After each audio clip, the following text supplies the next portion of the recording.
जब मैं दिल्ली में इस बिजनेस को शुरू कर रहा था तो मेरा भी ये इन्हीं दो लड़कों की तरह है, नौजवान लोगों की तरह था। 22, 23, 24 साल का उम्र था और 22, 23, 24 साल की उम्र में दो फायदे होते हैं और कुछ नुकसान भी होते हैं। फायदा ये होता है कि कहीं भी घुस जाओ, बच्चा समझ के पीटता आदमी नहीं है, बाद में बोलते हैं बच्चा है जी जाने दो ना इसको। अच्छा, नुकसान ये होता है कि कोई बात पर विश्वास नहीं करता क्योंकि उम्र कच्ची होती है, छोटी होती है। अब मेरे पास स्कूटर था उस जमाने में, LML चलाता था मैं, एनवी, पता नहीं अब आता है कि नहीं आता, तो LML एनवी चलाता था मैं। तो जब स्कूटर पे जाते थे किसी को प्रेजेंटेशन दिखाने तो हाथ में एक बस्ता होता था हमारे, उसमें इंग्लिश की 2-3 किताबें होती थी। इंग्लिश हमको समझता नहीं था। अभी रास्ते में मैं आ रहा था तो जो मुझे गाड़ी पे लेके आए उन्होंने बोला सर आपका बुक इंग्लिश में है, हिंदी में है कि नहीं? अरे मैंने कहा तू इंग्लिश में रख, अपने टेबल पे रख, ये तुझको पता है अंग्रेजी तुझे नहीं आती, सामने वाले को थोड़ी ना पता है, तू रख उसको। तो अंग्रेजी की 2-3 किताबें हम रखते थे। मारुति एस्टीम चलती थी उस जमाने में, तो मैं एस्टीम का एक डुप्लीकेट चाबी रखता था अपने पास। वो चाबी वाला बना देता था 50-100 रुपए के अंदर, तो चाबी हाथ में रखते थे। प्रेजेंटेशन दिखाने जाते थे, टेबल पे चाबी रख देते थे। उसको ये नहीं पता आया स्कूटर में है, मतलब कोई आदमी आया ना, फील करा। एक रिंग बनवाई हमने पैसा वैसा जोड़ के, तो एक चाबी एक रिंग, लगता था कि कोई रईस खानदान से है। वो बात अलग थी कि जेब में 20-25 रुपए होते थे खाली। तो नुकसान ये है छोटी उम्र का कि लोग भरोसा नहीं करते। तो जब मैं प्रेजेंटेशन दिखाने जाता था उस जमाने के अंदर तो लोग बोलते थे यार यार तुम तो बच्चे हो, तुमको क्या पता है। 5-6 डायलॉग मैंने सुने पिछले 11 साल में, मुझे नहीं पता पूना में लोग सुनते हैं कि नहीं सुनते, और कुछ लोग मेरे से उम्र में बड़े भी हैं यहाँ पर, तो मैं उनको भी बताना चाहता हूँ। आपके पूना महाराष्ट्र में पता नहीं वो डायलॉग चलते हैं कि नहीं, हमारे दिल्ली में बहुत चलते हैं। आपको मेरा लैंग्वेज समझ में आ रहा है क्या? लैंग्वेज को अंडरस्टैंड करने में कोई इशू तो नहीं है। इशू होगा भी तो आप क्या कर सकते हैं? हम तो कुछ नहीं कर सकते। अब तो पैसा ले लिया हमने आपसे 200 रुपए।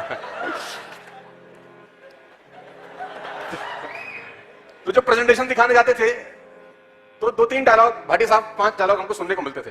पहला डायलॉग जब हम किसी को प्लान दिखाने जाते थे, नेटवर्क मार्केटिंग। और नेटवर्क मार्केटिंग तो हिंदुस्तान में ऐसा है जैसे भूत, मतलब आप किसी को बताओ कि आप MLM कर रहे हो तो वो जैसे विक्रम बेताल सीरियल आता था ना, तू बोला और मैं उड़ा, गायब, दिखाई नहीं देता आदमी, तो वैसे ही हमारे साथ रहता था। जिसको जाके बोलो वो गायब, वो मिलता ही नहीं था, हमारा फोन ही ना उठाए कोई।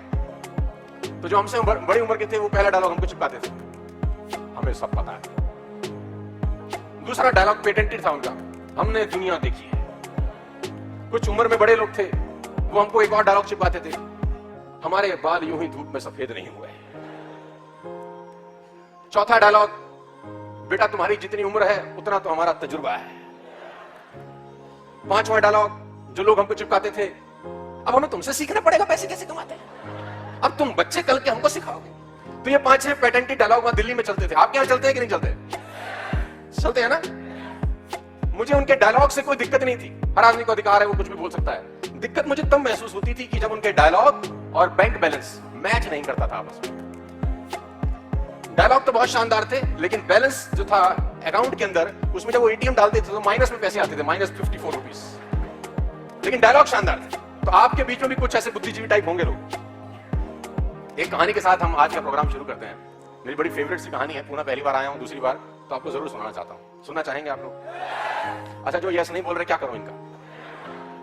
या तो इनको 200 के 225 देके निकाल दें इनको, भैया 25 रुपए ब्याज, और क्या चाहते हो 2 घंटे का?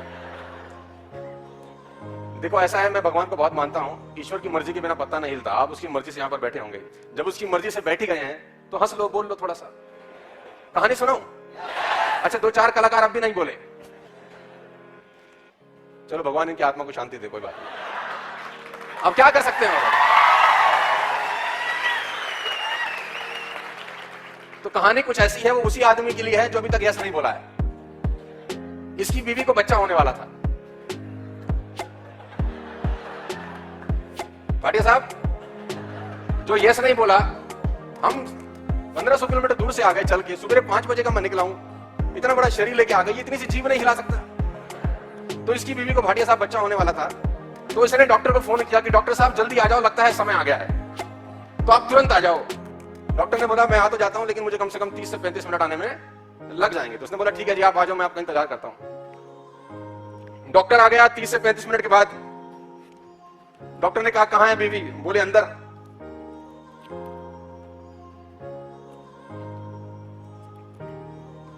डॉक्टर अपना बस्ता वस्ता लेके आया था, पेटी जो होती है उसके हाथ में। तो डॉक्टर अंदर चला गया, खिड़की दरवाजा बंद कर लिया। आदमी बाहर इंतजार कर रहा खुशखबरी में कि अभी खुशखबरी आएगी 5-7-10 मिनट के बाद। 10-15 मिनट हो गए, खटर पटर की आवाज आ रही है अंदर। डॉक्टर ने खिड़की खोली, चेहरा बाहर निकाला और उससे पूछा, तेरे पास हथौड़ी है क्या? ये आदमी चौंका, हथौड़ी क्या करोगे? बोला है कि नहीं? बोला हाँ जी है। बोला लेके आ। ये भागा भागा गया, हथौड़ी लाके डॉक्टर को दिया। डॉक्टर साहब ये हथौड़ी रखो। डॉक्टर ने खिड़की फिर बंद कर ली, आदमी बाहर, अंदर फिर खटर पटर की आवाज आ रही। 5-10 मिनट फिर खटर पटर आवाज आती रही, फिर खिड़की खोली, डॉक्टर की मुंडी बाहर आई। तेरे घर में आ रही है क्या? आ रही। ये आदमी बोला, डॉक्टर साहब मेरी बीवी को बच्चा हो रहा है कि क्या हो रहा है? बोला है कि नहीं? बोला हाँ जी है। बोला लेके आ तुरंत। वो भागा भागा गया, आरी ले आया, डॉक्टर को दे दी। डॉक्टर ने आरी रखी, खिड़की फिर बंद कर दी। फिर 10-15 मिनट गुजर गए, अंदर से खटर पटर की आवाजें आने लगी, आवाजें तेज हो गई। फिर 15 मिनट के बाद खिड़की खुली, डॉक्टर की मुंडी फिर से बाहर आई। डॉक्टर ने बोला इतना बड़ा पत्थर ले आ तुरंत जाके। इसने बोला हद हो गई, अब कर क्या रहे हो अंदर? 1 घंटा हो गया अंदर खटर पटर करते, बच्चा हो रहा है, मेरी बीवी पेट से आई, कर क्या रहे हो? बच्चा कब होगा? बोला मैं तेरी बीवी को बाद में देखूं, पहले मेरी पेटी नहीं खुल रही जिसमें माल है सारा।